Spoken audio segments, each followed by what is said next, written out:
as promessas de Deus para a igreja. A lição 4, a promessa da obediência. A lição 5, a promessa da salvação. A lição 6, a promessa da cura divina. A lição 7, a promessa de um coração novo. E a lição 8, hoje, a promessa de paz.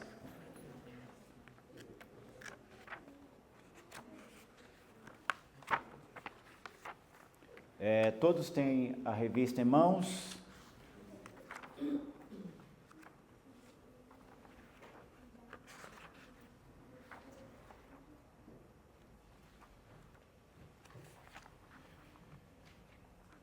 O textuário diz assim: deixo-vos a paz, a minha paz vos dou, não vou-lo dou como o mundo a dá. Não se turbe o vosso coração, nem se atemorize. João capítulo 14, versículo 27. Toda a igreja, por favor, aqueles que podem, repete juntamente o textuário, por favor. Textual. Deixo-vos a paz, a minha paz vos dou. Não vos a dou como o mundo a dá. Não se turbe o vosso coração, nem se atemorize. João 14, 27. A verdade prática diz assim: a paz do Senhor Jesus traz quietude e calma para a nossa alma, principalmente nos momentos difíceis da vida. Pode repetir, por favor? Verdade prática. A paz do Senhor Jesus traz quietude e calma para a nossa alma, principalmente nos momentos difíceis da vida. A leitura bíblica em classe está em 3 textos, um texto no Antigo Testamento e 2 textos no Novo Testamento. O do Antigo Testamento está em Números capítulo 6, versículo 24 ao 26. Cada um dos irmãos leia, por favor, um texto. O Senhor te abençoe e te guarde. O Senhor faça resplandecer o seu rosto sobre ti e tenha misericórdia de ti. O Senhor sobre ti levanta o seu rosto e te dê a paz. Não estejais inquietos por coisa alguma, antes das vossas petições sejam em tudo conhecidas diante de Deus, pela oração e súplicas, com ação de graças. E a paz de Deus, que excede todo o entendimento, guardará vossos corações e vossos sentimentos em Cristo Jesus. Porque quem quer amar a vida e ver os dias bons, refreia a sua língua do mal, e os seus lábios não falem engano. Aparte-se do mal e faça o bem. Busque a paz e siga. Amém. Queridos, então o textuário nos diz da promessa que o Senhor fez à sua igreja, onde ele diz: deixo-vos a paz, a minha paz vos dou. Aí ele vai fazer o comparativo. Não vou-la dou como o mundo dá. E aí ele completa dizendo: não se turbe o vosso coração, nem se atemorize. Este versículo só dá para nós entender a plenitude desta paz, que é a verdadeira paz, que ela se origina em Cristo, porque observe que ter paz não é ter ausência de problema, ter paz não é ter ausência de tribulação, ter paz não é ter ausência de dificuldades, ter paz não é ausência de passar pelo vale. Pelo contrário, Jesus disse que nós teríamos aflição neste mundo, mas ele diz: tende bom ânimo. Então, quando a Bíblia fala desta paz, desta promessa de paz, ela não está correspondida ao que está acontecendo ao nosso redor ou ao nosso derredor. É verdade que existe 4 aspectos de paz. O primeiro aspecto de paz é pessoal. Você está bem com você mesmo, você se sente seguro, você se sente em paz. O segundo aspecto de paz é você estar no âmbito social, é você ter paz com as pessoas o qual você está perto, a qual você convive, seja sua família, seja a igreja, seja seu trabalho, ou seja, esse aspecto social. O terceiro aspecto de paz é o aspecto físico de um lugar. Você pode estar em um lugar aonde, naquele lugar que você está, você pode dizer, nossa, como aqui é tranquilo, como aqui é sereno, como aqui é um lugar de paz, só se ouve pássaros cantando, só se ouve o barulho da natureza, é um lugar calmo, é um lugar tranquilo. E também o quarto aspecto de paz é um aspecto de paz nacional, quando fala de uma segurança nacional, onde um país está indo no seu desenvolvimento de paz. Não tem conflito com outros países, com outras nações, não tem conflito de guerra. Então, é o quarto aspecto de paz. Mas, dentre esses 4 aspectos, a paz que Jesus nos oferece é diferente. Porque a paz que Jesus oferece, primeiramente, ela está intrínseca na nossa comunhão com Ele. Você quer ver uma coisa? Abra sua Bíblia em Romanos, capítulo de número 5, como parte introdutória da lição. Romanos, capítulo 5, versículo de número 1, diz assim: sendo, pois, justificado pela fé, temos o quê? Por intermédio de quem? Pelo qual também temos a entrada pela fé a esta graça, na qual estamos firmes e nos gloriamos no quê? Observe versículo 3, 4 e 5. E não somente isto, mas também nos gloriamos na onde? Nas tribulações, sabendo que a tribulação produz a paciência a experiência, a experiência a esperança. E a esperança não traz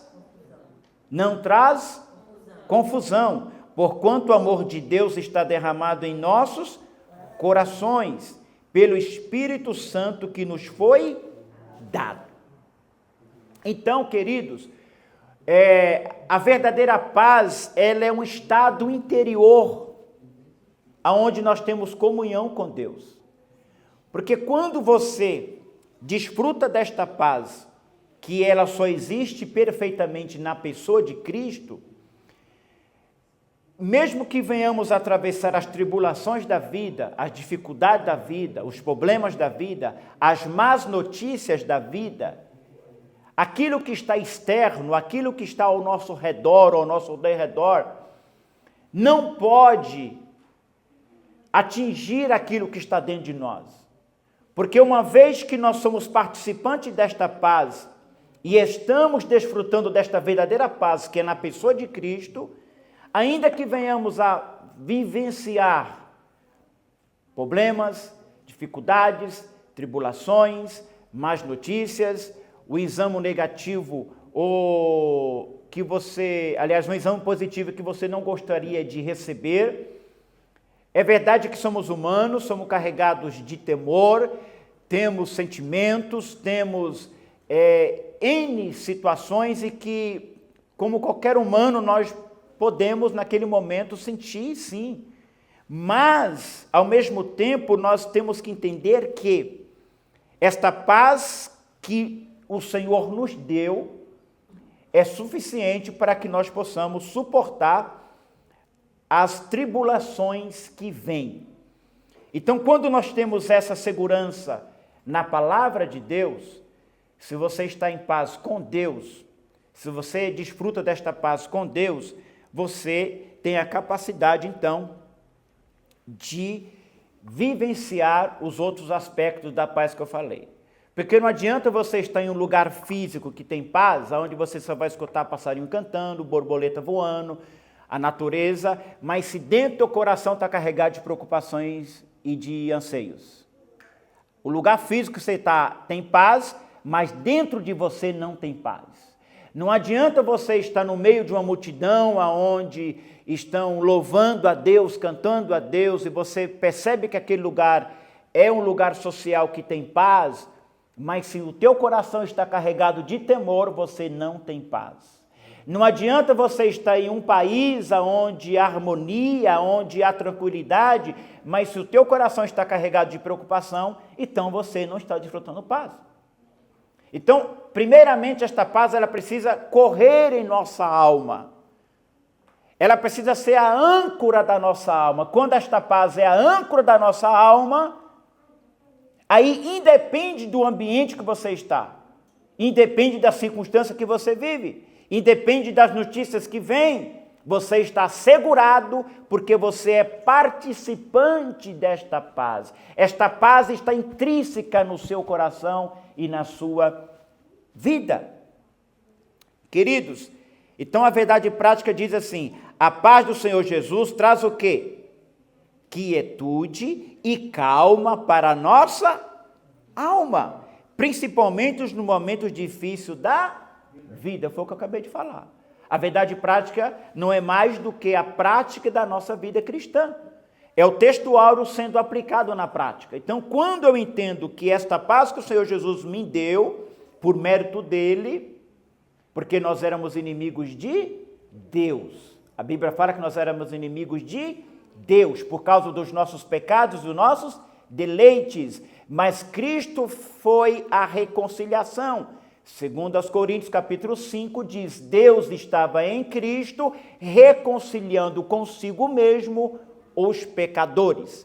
Então, uma vez que agora eu estou em Cristo, eu desfruto desta paz, porque Cristo é a reconciliação, por isso ele é o príncipe da paz.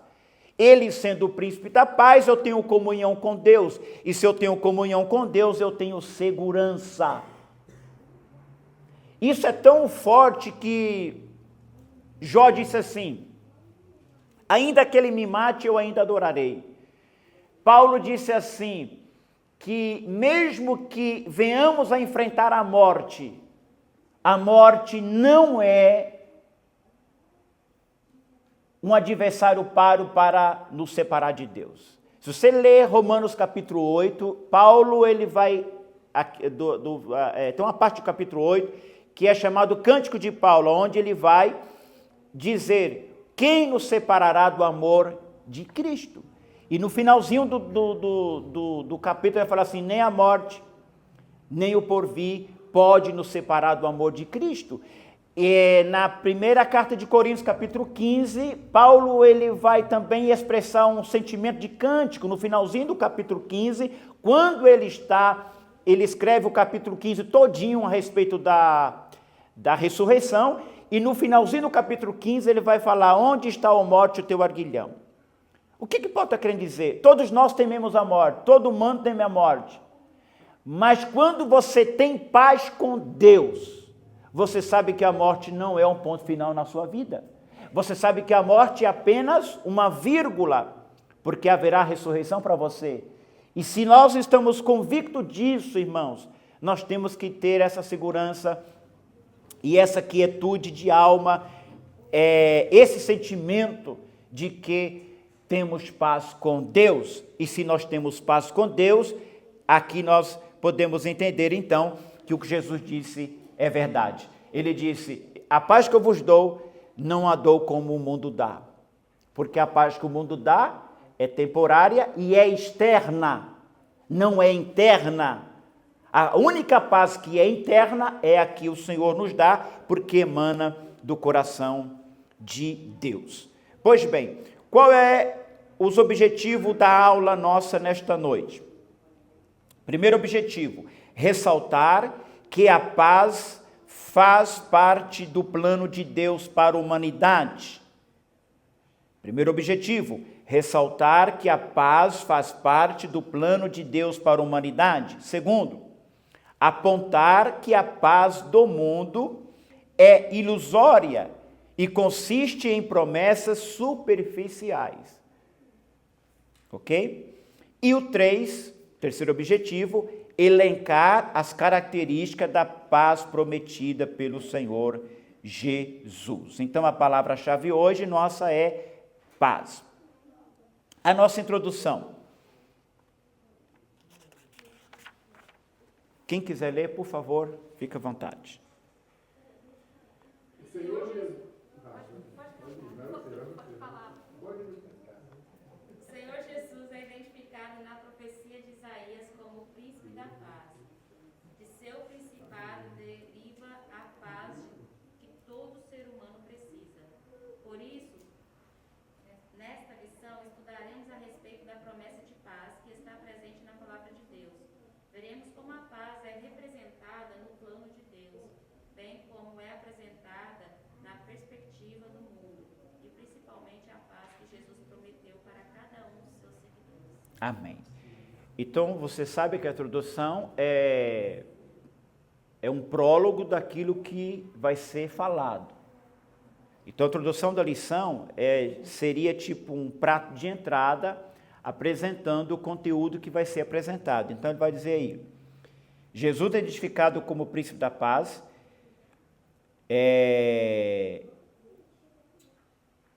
de seu principado deriva a paz que todo ser humano precisa. Então, aí fala, veremos. Então, esse veremos aí, ele vai apresentar as 3 subtópicos que nós vamos falar. A paz é representada no plano de Deus, como a paz é representada no plano de Deus, como a paz é apresentado na perspectiva do mundo, e o último tópico, a paz que Jesus prometeu para os seus seguidores. A maneira de trazer a paz a um coração perturbado é se concentrar nas promessas de Deus. Confie nele e ele fará o que diz. A Bíblia nos garante isto. Em um mundo de muitos ruídos e confusões e prazeres incessantes, as pessoas anseiam por paz. Muitos desistem da busca, pensando que ela é impossível de encontrar, mas a paz de coração e mente está disponível para nós pela fé em nosso Senhor Jesus Cristo. Amém? Então vamos lá, o primeiro tópico, a paz do plano de Deus. O significado de paz, a paz da bênção sacerdotal e a paz do Senhor. O significado de paz. No dicionário encontramos os seguintes sinônimos para a palavra paz: tranquilidade, repouso, silêncio, sossego. No Antigo Testamento encontramos a palavra shalom para paz, que tem o sentido de segurança, bem-estar, saúde, prosperidade e paz. Está registrado na bênção sacerdotal de Números 6 e 26. Representando tudo o que há de melhor para a vida. No Novo Testamento, em grego, a palavra paz é irene, com significado semelhante, contudo, enfatiza a ideia de quietude e repouso.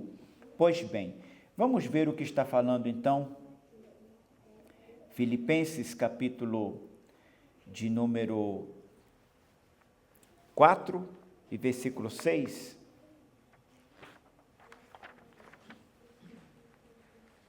Não estejais inquietos por coisa alguma, antes as vossas petições sejam em tudo conhecidas diante de Deus, pelas orações e súplica com ação de graça.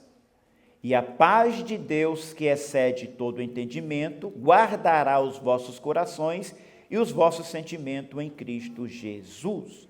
Ou seja, aqui Paulo está dando uma advertência para a igreja de Filipenses. Que sentido? Ele está dizendo assim, se vocês são participantes desta paz, se vocês já experimentaram o Senhor Jesus, como ele fala em Romanos capítulo 8, se é que o Espírito Santo habita em vocês, ele está dizendo assim, ó, não estejais inquietos por coisa alguma, antes as vossas petições sejam em tudo conhecidas diante de Deus, pela oração e súplica em ações de graça. Aí ele fala, e a paz de Deus é o resultado, né, é o que vai nos fazer manter-se assim, e a paz de Deus que excede todo entendimento guardará os vossos corações e os vossos sentimentos em Cristo Jesus. Então, aquilo que eu acabei de falar. O cristão não pode permitir que a circunstância exterior, aquilo que está acontecendo, as preocupações, os anseios da vida que é natural, tirem de nós essa segurança. Interessante que no original hebraico, shalom, e também no original grego, tem o mesmo sentido de segurança. Então, é esta segurança que nós temos em Cristo. Quando você realmente... E aqui, irmãos, abrindo um parênteses, aqui é um diagnóstico de quem nasceu de novo. Se você conviver com uma pessoa que é perturbada, uma pessoa que ela não tem aquela postura de confiança, mesmo quando a circunstância não está indo bem, você vai conversar com ela, você percebe, não, ela está confiante.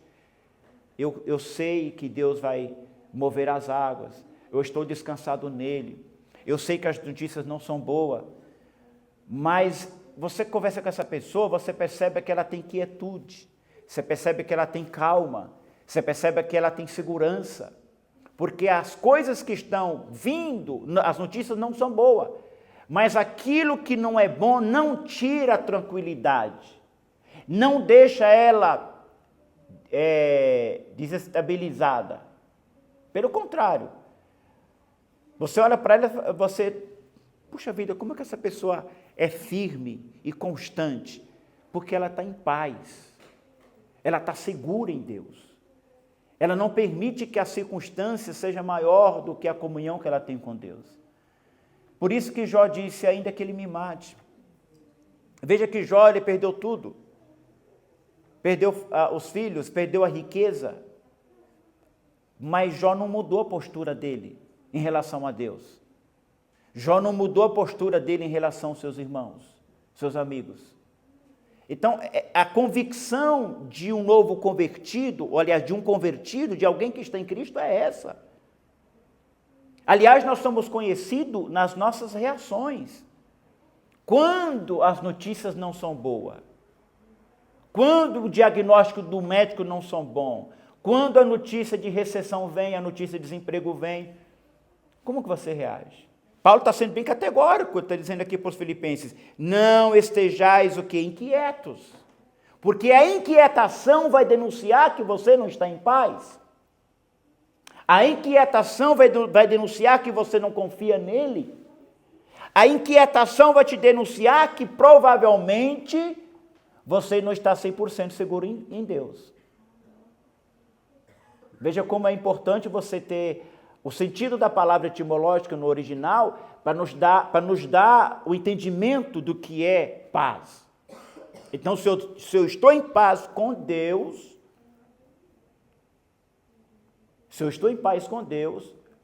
eu tenho segurança, eu tenho quietude, eu tenho equilíbrio, eu tenho flexibilidade, eu tenho confiança, eu tenho esperança, eu tenho paciência, eu sei que o meu Deus por mim vela.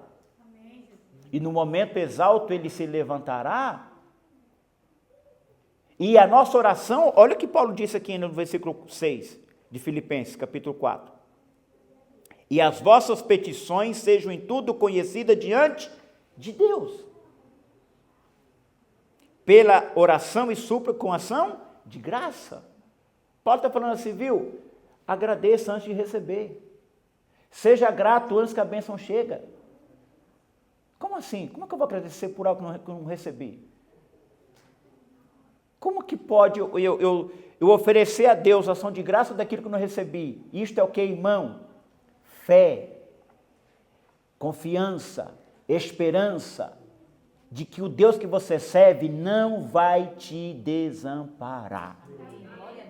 Eu já estou oferecendo a minha gratidão a Ele antes que venha. Hoje não é tão comum, mas os irmãos mais antigos aqui vão lembrar que normalmente nos cultos de Santa Ceia no Brasil, os irmãos mandavam envelope com certo valor agradecendo por bênção recebida. E alguns já mandava antecipadamente, olha, eu ofereço minha gratidão a Deus pelo exame médico que eu vou fazer, eu vou oferecer minha gratidão a Deus pelo exame escolar da prova que eu vou fazer, do concurso que eu vou fazer, ou seja, as pessoas tinham mais esta segurança de oferecer a Deus antecipadamente. Ou seja, isso quer dizer que quando nós agimos assim, isto demonstra que nós estamos com Ele. Lembra o que falou de Pedro? É claro que ali foi em outro contexto, por causa da dicção da onde que Pedro estava, que ele era de Cafarnaum, e quando falaram assim, o teu falar denuncia que você é um deles, mas porque ele era daquela região. Mas, trazendo espiritualmente para nós, a nossa reação mediante a circunstância contrária, e a tua quietude, a tua esperança, a tua segurança, a firmeza que você vai transpassar, ou você vai passar para aquelas pessoas que te ouvem, eles vão dizer, essa pessoa é diferente. E se eles não te conhecem e não sabem que você é cristão, eles vão perguntar, você é crente? Porque o teu testemunho denuncia que você é um cristão. E isso é tão importante para nós, irmãos, porque o nome do Senhor é glorificado em nós. O nome do Senhor é glorificado em nós. Tópico 2, a paz da bênção sacerdotal. Os versículos 24 e 26 de Números, capítulo 6, expressam a bênção sacerdotal sobre os filhos de Israel. Entre a bênção de proteção, benevolência e de misericórdia, encontra-se a bênção de paz. Versículo 26. O sentido de paz que a palavra hebraica shalom carrega é de completude, satisfação, plena felicidade. Trata-se de uma bênção em que a ansiedade e a tensão e a contenda não teriam vez entre os filhos de Israel. A paz, em número 6, revela um estado de plena satisfação em Deus, a qual o povo judeu poderá desfrutar na sua peregrinação pelo deserto ao entrar na terra prometida. Veja como é importante nós estar debaixo de uma liderança que Deus constituiu. É uma paz sacerdotal. E deixa eu abrir um parênteses aqui, irmãos. A não ser por motivo de força maior, você precisa sair mais cedo. Mas não saia sem receber a bênção pastoral. Ele é uma autoridade que Deus constituiu, Efésios 4 e 11, e Ele mesmo deu uns para apóstolos, profetas, evangelistas, pastores e doutores, querendo Ele, o Senhor, aperfeiçoar os santos. Então, a quem recusa reconhecer que o ministério, esses 5 ministérios que Deus pôs na igreja, é bíblico. E aqui está, dentro da bênção sacerdotal que Deus falou para Moisés, para que o seu irmão Arão pudesse despedir o povo nas suas reuniões solenes com essa bênção.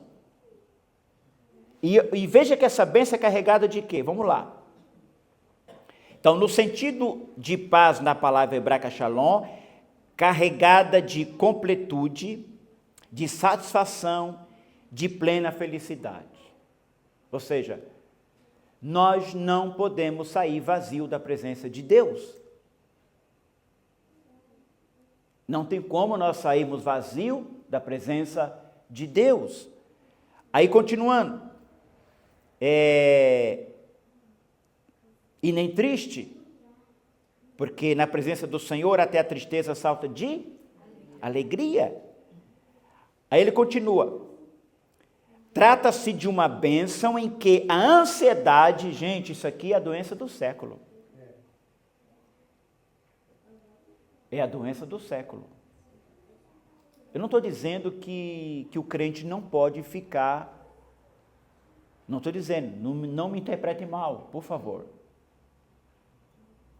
É conhecido de muitos cristãos, até pastores, que vivem crise de ansiedade, crise de tensão. É comum você ver nos dias de hoje, o mundo está vivendo este mal, e até os cristãos. Mas existe um tempo. O crente não pode viver para sempre depressivo, não pode viver para sempre ansioso, não pode viver para sempre sob tensão. Por quê? Porque as coisas externas não podem ser maior do que a interna.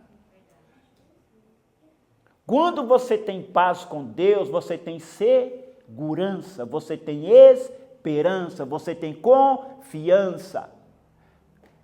Então é normal que nós somos humanos, somos carregados de sentimentos, nós temos tudo isso.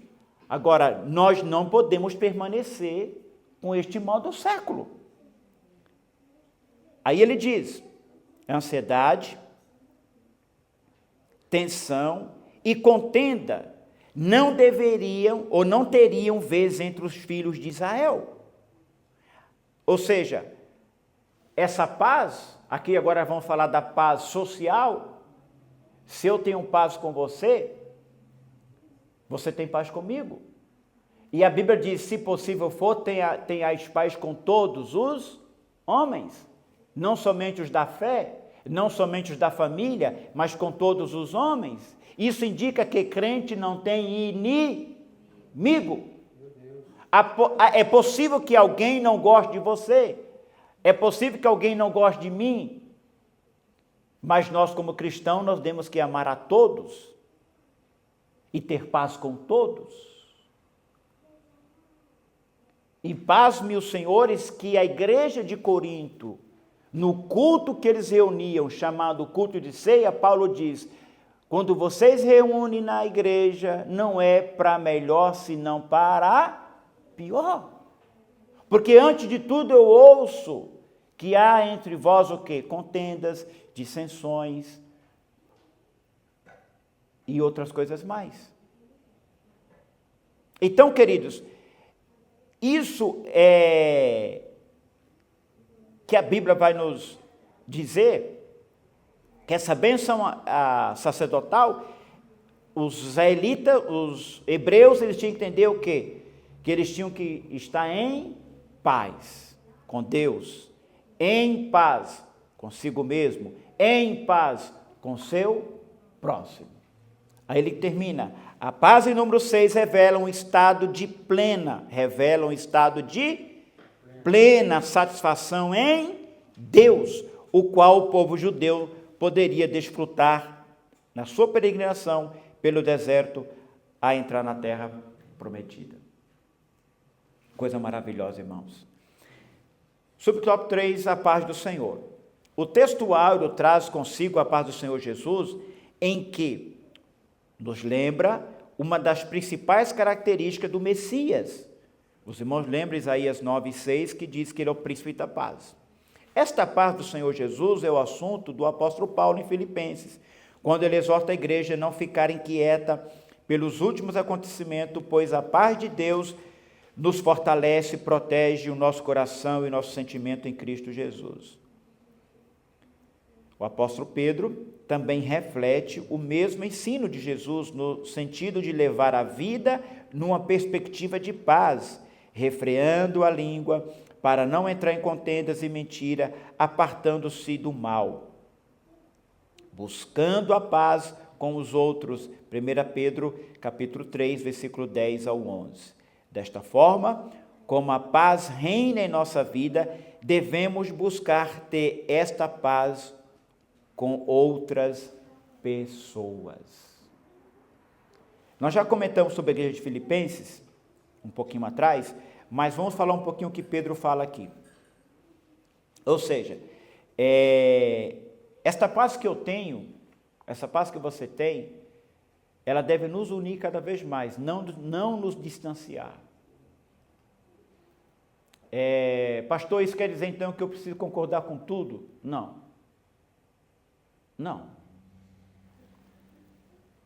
Nós temos que ser maduros o suficiente de entender que aquilo que a Bíblia condena, aquilo que a Bíblia abomina, eu tenho que condenar e eu tenho que abominar. Existem interpretações diferentes de alguns textos. Por exemplo, quando nós vamos ver a doutrina da salvação. Existe um grupo que entende que a salvação ela é totalmente do início até o final uma obra espiritual de Deus. Não tem participação humana. Já existe um grupo, esse grupo nós participamos, que entendemos que sim, a salvação ela é uma obra totalmente oriunda de Deus, confirmada pelo Espírito Santo, mas tem uma participação nossa na santificação. E aí, então, criaram-se dois pensamentos que é mais conhecido. Nós temos o pensamento calvinista, nós temos o pensamento arminiano.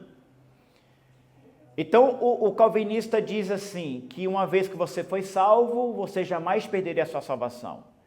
O arminiano diz que não. Aquele que foi salvo, ele pode, no decorrer da caminhada, perder a sua salvação.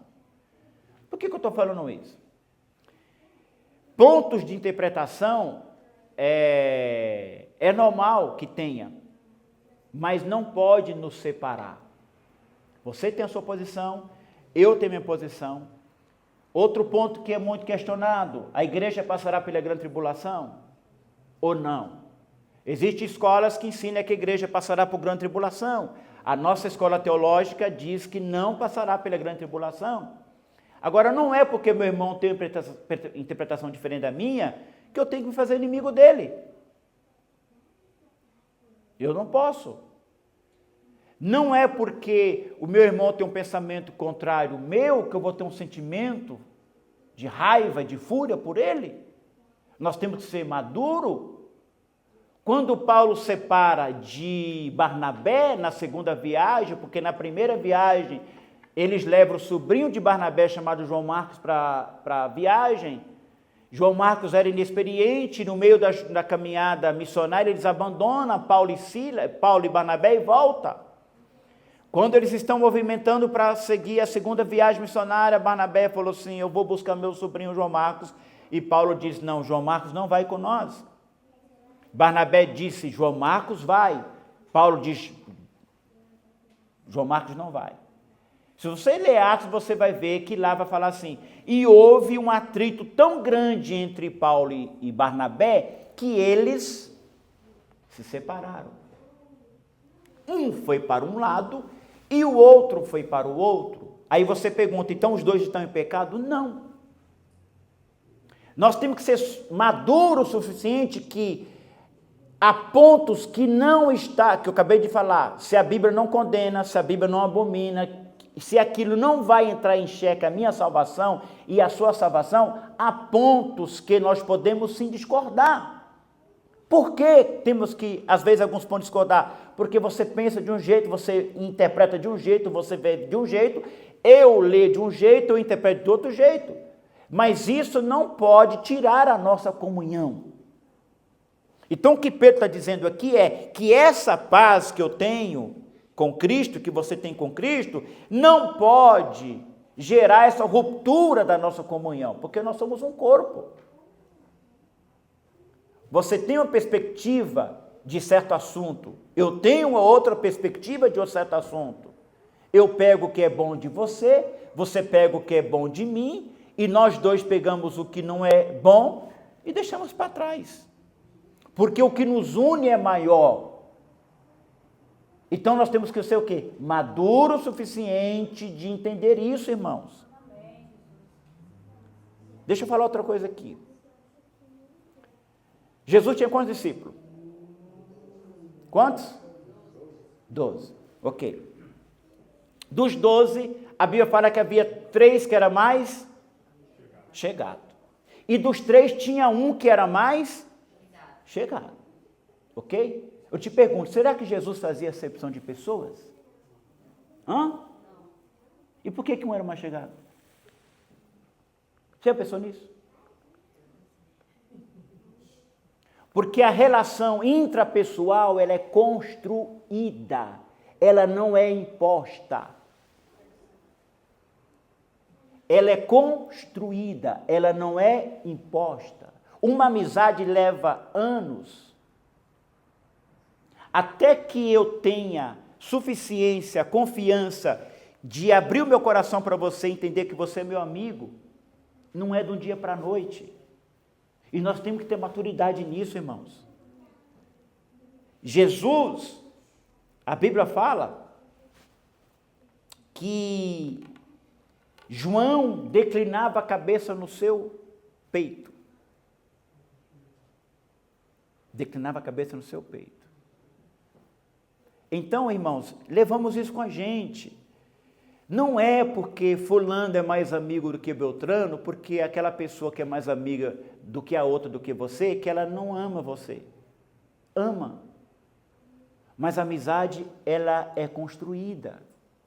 É levantada como edifício, você planta lá a base.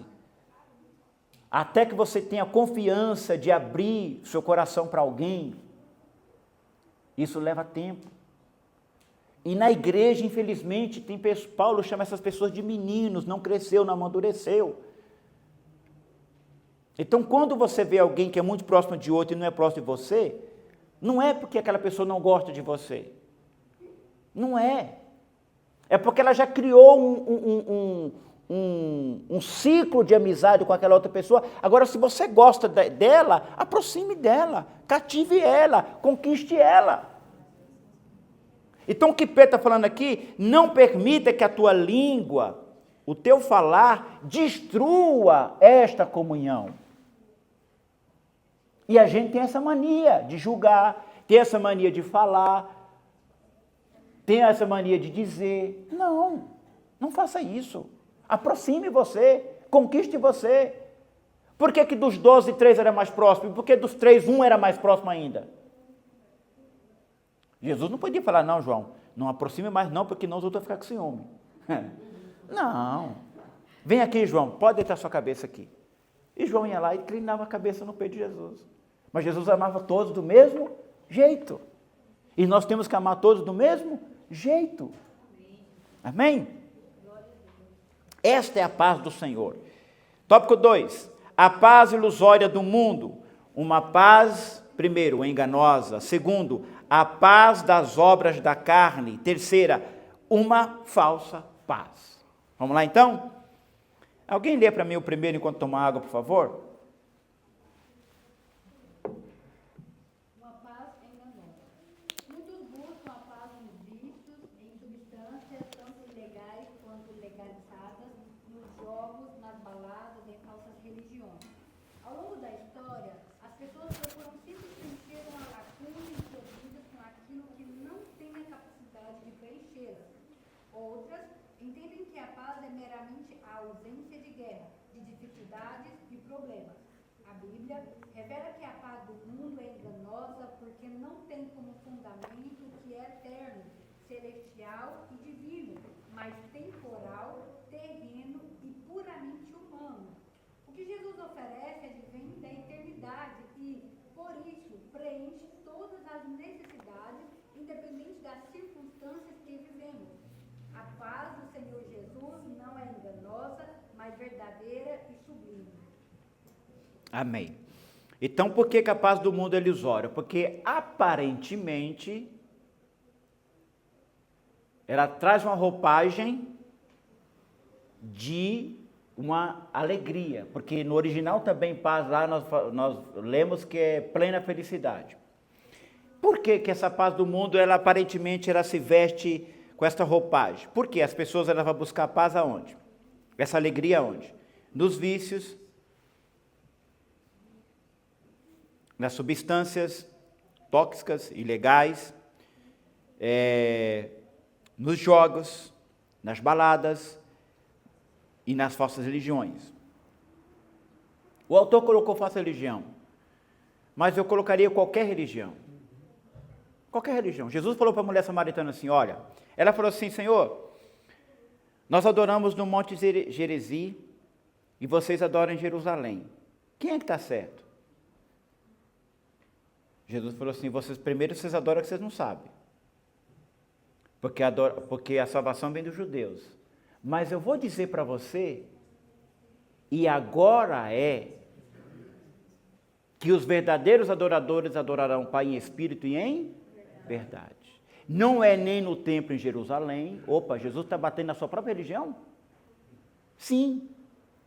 Porque o judaísmo, toda a arquitetura do judaísmo foi para preparar o Messias. Ele era o Messias. E quando ele revela para a mulher samaritana, e a verdadeira adoração é adorar o Pai em espírito e em verdade, então a verdadeira paz não está em nenhuma religião. Nem no judaísmo e nem no cristianismo também, porque o cristianismo também é uma religião. A verdadeira adoração está na pessoa de Cristo. Quando ele fala para a mulher assim, agora é, e sou eu que falo contigo. A mulher samaritana levou um espanto. Levou um espanto porque ela entendeu que ela estava falando com quem? Com o Messias, com o príncipe da paz, com o Salvador do mundo. Tanto é que ela não guardou para si, ela correu, jogou seu cântaro, foi para a cidade e disse, vinde ver de um homem que me disse tudo quanto eu tenho feito, porventura ele não é o Messias, o enviado de Deus, o Filho de Deus. E toda a cidade veio com ela e ficaram 3 dias aos pés de Jesus, e ao fim dos 3 dias eles disseram, agora já não é mais pelo que você nos diz, e porque os nossos próprios olhos viu, e os nossos corações crê que ele é verdadeiramente o Filho de Deus. Porque você acha que no cristianismo não tem pessoa cega também, não? Tem. Tem legalista também no meio do cristianismo. Assim como no meio dos judeus. Então não é a religião. Ele colocou aqui as falsas religiões. E eu acrescento por minha conta, todas as religiões. Porque não é a religião, é Jesus. Ele é uma pessoa. Ele é uma pessoa. E se eu não estou nele, eu não estou em comunhão com Deus, porque ele é a ponte que me leva. Ele é o caminho que me conduz. Ele é a própria vida, a própria essência. Então, se eu não estou em Cristo, eu posso estar na igreja, eu posso estar no cristianismo, eu posso estar no judaísmo, eu posso estar em qualquer lugar. E naquele lugar que eu esteja, pode ser que o ambiente seja de paz, de tranquilidade, de quietude. Mas quando vir a prova dos 9 para saber se realmente eu nasci de novo, eu não consigo manifestar isso. Porque eu não tenho paz. Eu não estou ligado na fonte geradora da verdadeira paz, que é Jesus. Por que a paz do mundo é ilusória? Porque ela é momentânea. Nós não podemos ser hipócritas e dizer que o mundo não promove felicidade e prazer. Claro que sim. O mundo promove felicidade, prazer, satisfação. Claro que sim. Só que dura pouco. Dura pouco. É instantâneo. Agora, Jesus não. Jesus é para sempre. Jesus é para todo sempre. Aleluia, ele diz, eu não vos deixarei. Eu vou para o Pai, mas o Consolador virá em meu lugar, e Ele testificará todas as coisas em vossos corações. Você não está sozinho, quem sabe aqui, alguém nesta noite, deixa eu abrir um parênteses aqui, embora é uma escola bíblica, mas Deus está falando, quem sabe você tem vivido dias de tribulação, mas descansa o teu coração. Jesus disse assim, credes em Deus, credes em mim, não turbe o vosso coração. Por que nós não devemos turbar o coração, irmão? Porque aquele em quem nós estamos é maior do que tudo aquilo que pode estar acontecendo na sua vida. A paz das obras da carne. A carta aos Gálatas apresenta uma lista das obras da carne, que muitas vezes expressa a ilusão de uma falsa paz na vida das pessoas, e muitas confundem o prazer, os deleites da vida com paz. Na verdade, é uma satisfação que ocorre por meio dos sentidos e logo se volta ao estágio de necessidade anterior. Assim, quem vive na prática das obras da carne, imagina que desfruta de uma pretensa paz.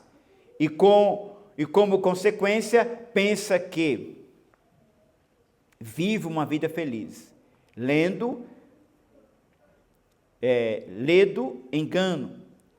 É impossível desfrutar da verdadeira paz que o Senhor Jesus oferece quando se vive na prática do pecado. Quem vive assim está se enganando, atentando à vontade do mundo, da carne e do diabo. Então, é a mesma coisa do mundo. Uma tem a ver com a outra, uma é consequência da outra. Eu vou para o mundo, como é que eu vou me alegrar no mundo? Colocando em prática as obras da carne. Né? Se é prostituição, é prostituição, se é bebedice, é bebedice, se é luxúria e outras coisas mais. Só que tem tempo determinado, uma hora acaba. Então, essa busca desenfreada por essa felicidade, as pessoas não medem esforços. Destrói famílias, destrói casamento, destrói relacionamentos. Por quê? Porque elas não encontrou a verdadeira paz, que é uma pessoa. Ela se chama Jesus. Uma falsa paz. Ensinando a igreja de Tessalônica a respeito do dia do Senhor, o apóstolo Paulo escreveu, pois que, quando disserem a paz e segurança, então lhe sobrevirá a repentina destruição, e com as dores de parto, aquela que está grávida, e de modo nenhum escaparão. 1 Tessalonicenses, capítulo 5 e 3. Aqui somos lembrados de uma falsa paz que haverá na grande tribulação, uma paz superficial, frágil e apenas aparente. Quem se compromete com a falsa paz não saberá discernir os tempos de oposição, tanto no presente quanto no futuro. Mas com o Senhor Jesus desfrutamos de uma paz verdadeira e duradoura. Então, isso aqui vai acontecer, é profético, no período em que Jesus tira a igreja da terra, o anticristo vai instalar o seu governo mundial, e então vai ter um período em que, os 3 anos e meio primeiro do seu governo, haverá uma falsa paz. Segurança mundial, que eu acabei de falar agora, da paz de país. Segurança mundial, economia mundial. Você imagina hoje o mundo, a economia bombando, a segurança bombando, tudo indo muito bem, né? O diabo, ele é astuto, enganador, então ele vai usar isso para, sabendo ele o que ele quer, sabendo ele o que ele quer, porque ele vai exigir adoração. Depois você lê Tessalonicenses capítulo 2, ele vai exigir adoração, porque ele vai sentar no lugar de Deus, querendo ser Deus, querendo parecer ser Deus, porque o diabo sempre quis imitar o que é de Deus. E quando ele fizer isso, o que vai acontecer? Israel quebra o pacto com ele, porque até Israel estará feito aliança com o anticristo. Só que quando Israel perceber que é espiritual, vai quebrar o pacto, e aí ele vai manifestar a outra face dele, realmente quem ele é, aí é onde vai haver, então, um período de destruição aqui na terra. Então, queridos, nós não podemos nos enganar, o mundo não tem paz. E quando vier paz do mundo, duvide, porque a única fonte da verdadeira paz é Jesus. Ok?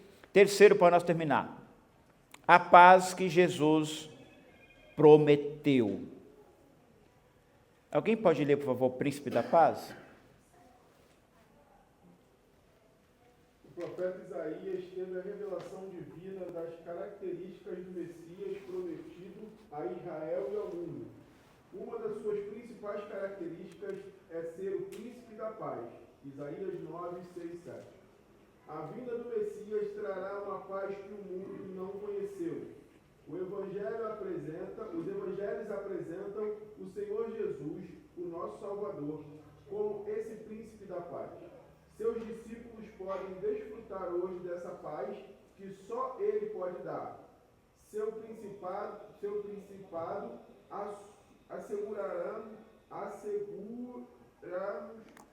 assegurar-nos a verdadeira paz. João 14, 27. Que deve nos acompanhar como seguidores de Jesus, onde colocarmos os nossos pés. Mateus 10, 12 ao 13. Amém. Então, nós temos aí Jesus como príncipe da paz, um dos seus nomes, que Isaías profetizou no capítulo 9, versículos 6 e 7. Então, essa vinda do Messias, ele trará paz. É claro que é escatológico isso aqui. Hoje a igreja é a única, guarda isso aqui, a igreja do Senhor, que é o corpo místico de Cristo, que compõe todos os salvos, é o único órgão que recebe esta verdadeira paz. Não existe outro órgão que receba essa verdadeira paz, a não ser aqueles que estão em Cristo, aqueles que foram salvos e redimidos por Ele.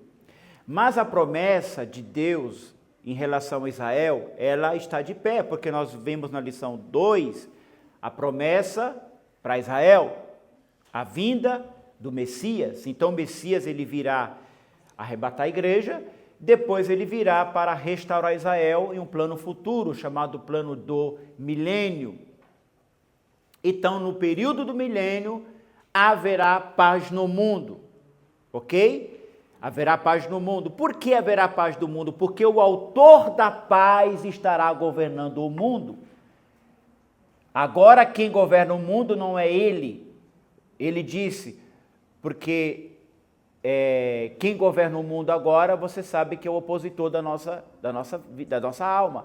Mas haverá um período em que Jesus, o Messias, ele virá e governará o mundo para cumprir as profecias que ele fez a Davi, que do trono de Davi ele levantaria um que regeria as nações. Ou seja, então Cristo, quando ele vier visivelmente, Mateus 24 e 30, Apocalipse 1 e 7, ele virá visivelmente para Israel, para restaurar Israel. Depois você lê Romanos capítulo 9, Romanos capítulo 10, Romanos capítulo 11. Romanos capítulo 10 fala do passado de Israel, Romanos capítulo 10 fala do presente de Israel e Romanos capítulo 11 fala do futuro de Israel. Então Jesus virá restaurar Israel porque há uma promessa que está na lição 2, a promessa de restauração para Israel. Então Jesus virá restaurar Israel e ele será ele é o Messias que vai restaurar. Então ele vai trazer paz. Mas hoje, o autor aqui foi bem feliz em dizer, somente seus discípulos podem desfrutar dessa verdadeira paz. E você faz parte. Dá glória aí, como diz nosso pastor aqui, dá glória aí. Tópico 2, uma promessa redentora.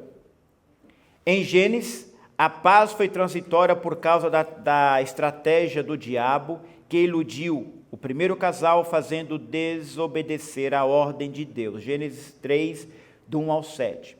Neste contexto, Deus prometeu redimir o ser humano por meio da semente da mulher. Gênesis 3,15. Essa promessa se cumpriu em Cristo, reconciliando-nos e estabelecendo a nossa paz com Deus. Nós lemos lá no começo, Romanos 5:1. Ao mesmo tempo, a parede da separação foi derrubada, toda a inimizade entre os judeus e gentios foi desfeita, de modo de que ambos os povos ele fez um, a igreja. Efésios 2, capítulo 14 e 15. Por isso, no Novo Testamento, há várias referências que mostram que a paz de Cristo está no alcance de todos que nele creem. Esta paz está conosco, Filipenses 4:9, dominará os nossos corações, Colossenses 3:15, e como pessoas pacíficas, desfrutaremos de verdadeira felicidade, Mateus 5:9. Então, queridos, nós sabemos que a vontade de Deus é que sempre que todos os homens pudessem desfrutar desta paz. Mas nós temos o conhecimento de que no Éden, onde havia verdadeira harmonia, havia verdadeira paz, havia verdadeira... tudo que você imaginar de bom. Adão pecou. Então, quando Adão peca, entra na vida humana essa separação de Deus. Por isso que eu falei no começo que todos aqueles que não estão em Cristo constituem-se inimigo de Deus e está na mira do amor de Deus, mas ao mesmo tempo na mira da condenação eterna também. Porque se eles não se converterem ou se não creem na pessoa de Jesus, não há reconciliação. E se não houver reconciliação, não há salvação. Então a vontade de Deus é que todos os homens se salvem. Tenham conhecimento da verdade que Cristo é o Senhor e Salvador. Então Jesus ele veio para quê? Para reconciliar novamente. Enquanto o primeiro Adão caiu, o segundo Adão nos levantou e nos colocou de pé diante de Deus para desfrutar dessa verdadeira paz. Outra coisa que é importante, quando Jesus morre, você sabe que o véu do templo se rasgou. O véu rasgou não de baixo para cima, mas rasgou de cima. Por que rasgou? Porque dali para lá havia limitação de pessoas que podiam entrar. As pessoas, você tem uma ideia, as pessoas elas podiam vir até o portão do átrio, trazer os seus animais no dia da oferenda, do sacrifício, elas faziam as suas orações, os sacerdotes pegavam aqueles animais, trazia para o lugar onde era sacrificado, onde tinha os utensílios.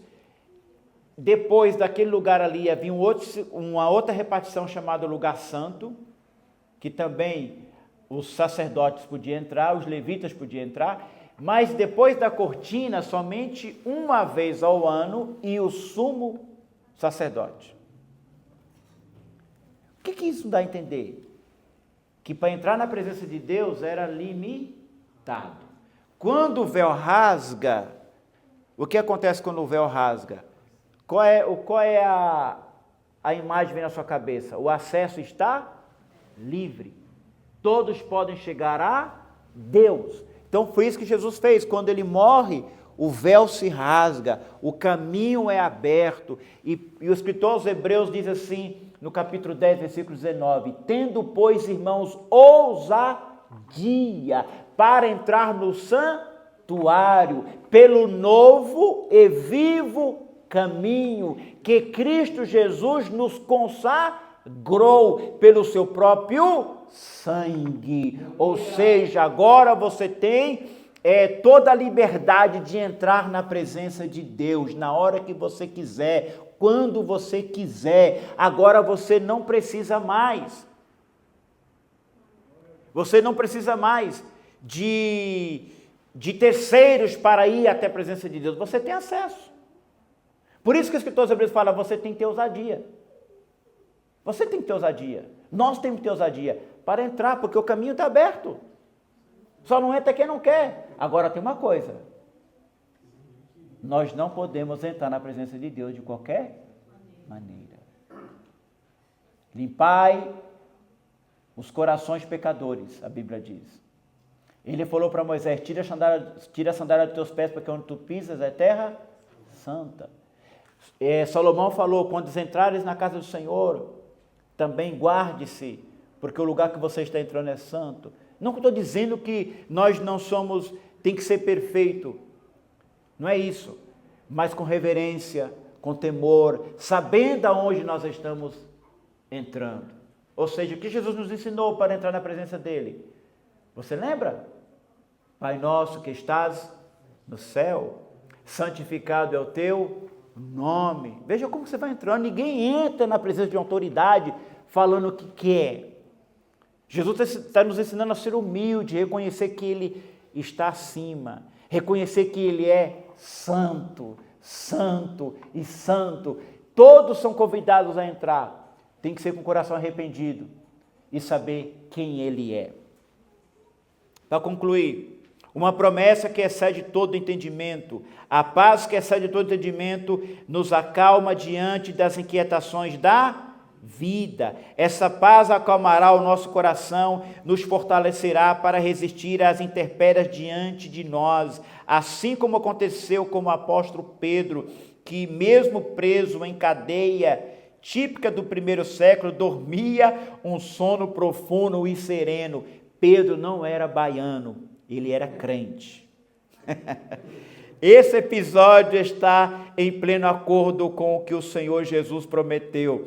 Tendo-vos dito isso, para que em mim tenhais paz. No mundo tens aflição, mas tende bom ânimo. Eu venci o mundo. João 16:33. Mesmo diante de aflições e lutas, podemos confiar no Senhor e experimentar a paz que só Ele pode nos dar. Portanto, confiemos nas promessas de Jesus, bem como em sua providência. Quantos creem assim? Amém. Amém? Glória a Deus. Eu falei, Pedro não era baiano, irmãos, porque você, veja bem, você coloca no lugar de Pedro. Tiago estava preso com Pedro, correto? Tiago já tinha sido transpassado pela espada. E Pedro estava sendo cevado, guardado para o dia da festa, porque Herodes ia matar no dia da festa. Agora Pedro pega num sono. Você sabendo, vamos aqui, juntar os miúdos aqui. Você sabendo que você vai morrer amanhã, você dormiria essa noite? Agora eu vou fazer outra pergunta. Você sabendo que você vai morrer amanhã, assassinado pela espada, você dormiria essa noite? Você dormiria? Hã? Quem dormiria? Gente, às vezes nós não dormimos por coisinha menorzinha, a gente não dorme. Agora você imagina que amanhã você vai ser morto. A espada como Tiago, você já tem prova que Tiago já foi morto. Mas o que fez Pedro descansar? A confiança em Deus. Lembra que Jesus falou para ele na praia? Pedro, apacenta as minhas ovelhas. Ele descansou na promessa, ele sabia que aquele que prometeu é fiel para cumprir. Que Deus em Cristo Jesus nos dê, queridos, essa quietude de espírito, essa esperança, essa segurança em Deus, porque somente Ele pode guardar os nossos corações. Não desista, não retroceda, não murmure, aguarde em silêncio e Deus vos dará vitória. Amém. Ele abrirá as portas e nos abençoará. Enquanto isso, vai louvando, vai adorando, vai gemendo, vai gritando, vai adorando. Uma hora a vitória chega. Amém.